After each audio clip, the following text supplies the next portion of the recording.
નમસ્કાર મિત્રો, આજે અમે તમને માહિતી આપીશું.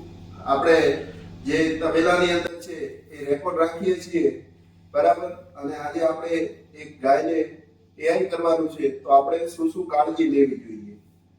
મિત્રો, આપણે જે ગાયને આપણે એઆઈ કરવાનું હોય, ગાય કે ભેંસને, તો પ્રથમ કાળજી એ લેવી જોઈએ આપણે કે એ કેટલા લીટર વાળી છે, એક લેક્ટેશનમાં એનું દૂધ કેટલા લીટર છે, અને આપણે પછી એને એ પ્રમાણેનો ડોઝ જે છે બીજદાન એ કરાવવું જોઈએ. તો મિત્રો, આપણે એ કઈ રીતે કરી શકીએ કે આપણને ખ્યાલ કઈ રીતે આવે કે આપણી ગાયનું આટલા લીટર દૂધ છે. જો અમે કઈ રીતે રેકોર્ડ રાખીએ છીએ એ હું તમને બતાવું. મિત્રો, આ ગાય છે 655 નંબર, જોઈ શકો છો તમે. એનો કડીનો ટેગ નંબર છે, આ વિયાણની તારીખ છે.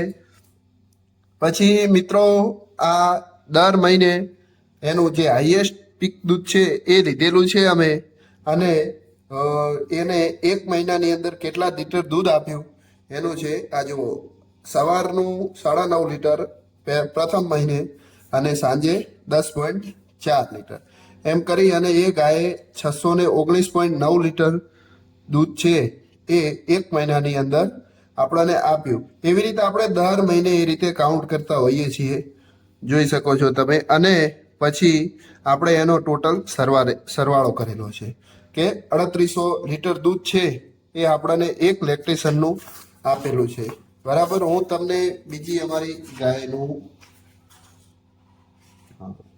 આનો સરવાળો નથી થયેલો. આ ગાયનું છે એ અમારું દૂધ લગભગ 5000 લીટર પ્લસ 5400 લીટરને કરીબ છે. આજે જે આપણે ગાયને એઆઈ કરવાનું છે, હવે એ ગાયનું દૂધ 6000 લીટરની પ્લસ છે, બરાબર. તો આપણે એને એ રીતનું સીમા લગાવવું જોઈએ કે આપણે એ ગાયનું 6000 લીટર છે તો એની આવનારી પેઢીનું આપણે 8000 લીટર દૂધ કરી શકીએ. તો એના માટે અમે મિત્રો આજે જે સીમા લગાવવાના છીએ એ એબીએસ નું બ્રૂટ બોલનું છે, એ સીમા લગાવવાના છીએ, બરાબર.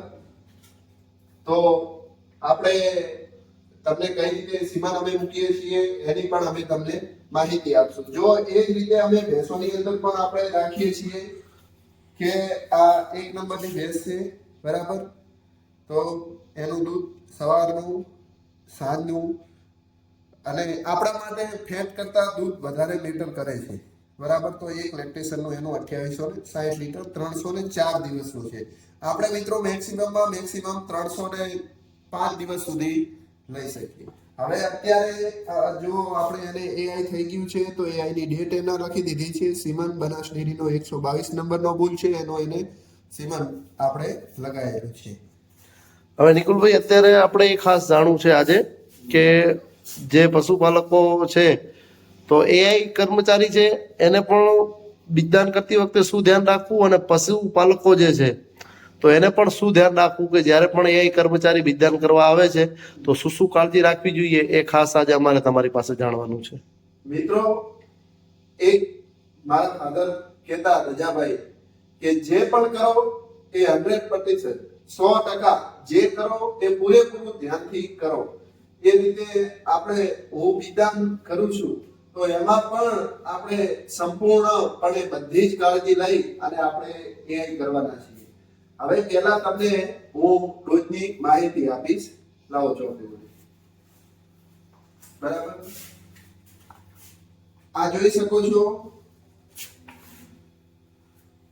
એબીએસ નો બ્રૂટ બુલ છે, બરાબર. આ એની જે છે એની ડિટેલ છે, અને આ છે જે એ બુલ છે, અને આ એની વાછડી છે, બરાબર. આ ઇમ્પોર્ટેડ આપણે લખેલું છે, જોઈ શકો છો એ સીમન છે, બરાબર. આની અંદર મિત્રો જે છે આ બુલ એ એબીએસ ની અંદર 12000 પ્લસ એની વાછડીઓનું ખાસ નોંધ લેવામાં આવે છે કે આ બુલની જે જીનેમિક આપણે ટેકનોલોજી કહી શકીએ એ ટેકનોલોજીનું ધ્યાન રાખી અને કે આ વાછરડીનું આનું બચ્ચું આવ્યું બ્રૂટનું એ એનું 12000 પ્લસ એક લેક્ટેશનનું દૂધ છે, અને એ બુલેજામાં સિલેક્ટ થયેલા છે. એટલે અત્યારે ટૂંકમાં જે આપણે ડોઝ મૂકીએ છીએ એ બુલ કરતા એનું જે બચ્ચું જન્મ્યું છે એનું દૂધ કેટલું છે એ એના આધારે એના આધારે આપણે તો જ એનું આપણને જે જીનેમિક ટેકનોલોજી કહેવાય એનું આપણને રિઝલ્ટ આવનારા સમયમાં કેવું મળશે એની માહિતી આના અંદર આપેલી છે. હવે આ વાત થઈ બુલની, તો ડોઝ તમે એને કાઢો છો અને કઈ રીતે એને કેટલા તાપમાને રાખો છો એ પણ બતાવવાનો પ્રયત્ન કરો. જો તમે જોઈ શકો છો 36-35 37 થી 35 સુધી હોવું જોઈએ.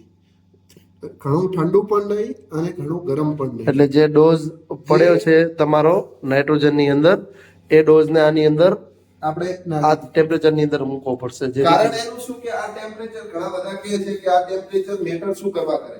મિત્રો, જ્યારે આપણે ગાયની અંદર આપણે ગર્ભધાન કરતા હોઈએ છીએ ત્યારે ગાયની અંદર જે રહેલું છે જ્યાં આપણે એ કરવાનું છે ત્યાં મિત્રો એનું ટેમ્પરેચર 37 થી 35 ની વચ્ચે હોય છે.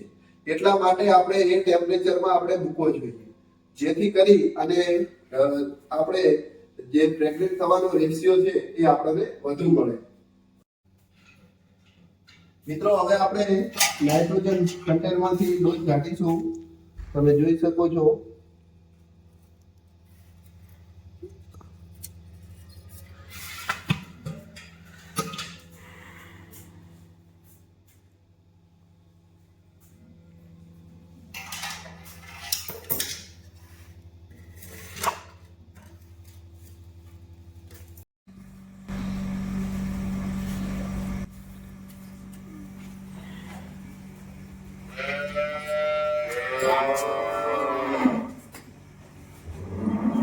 શિયાળાની અંદર મિત્રો આ ઘન છે એને આપણે થોડી ઠંડી થઈ ગઈ હોય તો ગરમ કરવી પડે ખાસ કરી, બાકી તો રેગ્યુલરલી ચાલે.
આપણે આ ગાય છે એને આપણે એઆઈ કર્યું, બરાબર. આનો 6000 પ્લસ મેં તમને વાત કરી એનું લેક્ટેશન નું દૂધ છે. હવે આપણે એને ડોઝ કયો મૂક્યો છે, જરા કઈ રીતના ડોઝ આવે છે જોઈ. સારી જોઈ છે કદાચ ક્લિયર વંચાતું નથી.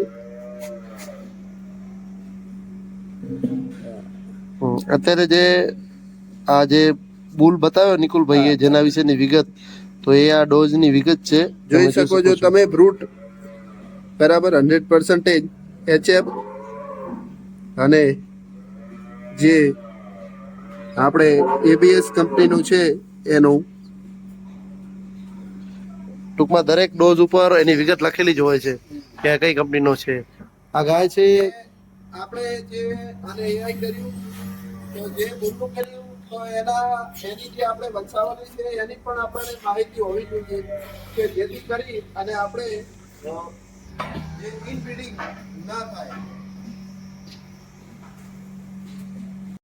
જનરલી આ ગાય જ્યારે ગરમીમાં આવે છે ત્યારે તમે આને એકવાર બીજદાન કરો છો, 2 વાર કરો છો કે 3 વાર કરો છો? કઈ રીતે કેટલી વાર બીજદાન મૂકો છો? પહેલા અમે 2 વાર AI કરતા, સાંજે અને સવારે અથવા સવારે અને સાંજે.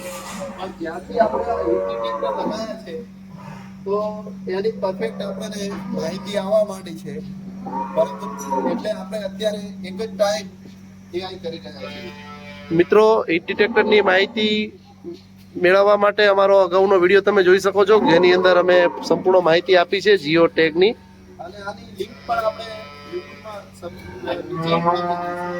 આગળના વિડીયોની જે આપણે હિટ ડિટેક્ટરની માહિતી આપી એ હવે જોવા માટે તમે નીચે નિકુલભાઈ એક કે જે પશુપાલકો છે એમને તમે શું કહેવા માંગો છો કે શું ધ્યાન રાખવું જોઈએ? આપણે જે રીતે કોઈ પણ ધંધો કરીએ છીએ તો એવા 3 વર્ષનો સમય આપવો પડે ત્યારે આપણને ખબર પડે કે નફો છે કે નુકસાન છે. પણ પશુપાલનની અંદર તમારે સૌથી મહત્વનું તમારા ફાર્મને આગળ લઈ જવું હોય તો એના માટે તમારે જે ઓલાદ છે એ સારી તૈયાર કરવી પડશે. નકા પછી તમારું ફાર્મ અટકી જશે. તમારે ધીમે ધીમે ગ્રોથ કરાવવો હોય ફાર્મનો, સારી ઓલાદ તૈયાર કરવી હોય આવનારી જનરેશન, તો પછી એના માટે આપણે સારામાં સારી ઓલાદના એઆઈ વિજ્ઞાન કરાવવા જોઈએ જેથી તમારું ફાર્મ સારું ચાલે અને ભવિષ્યમાં તમને ફાયદો થાય.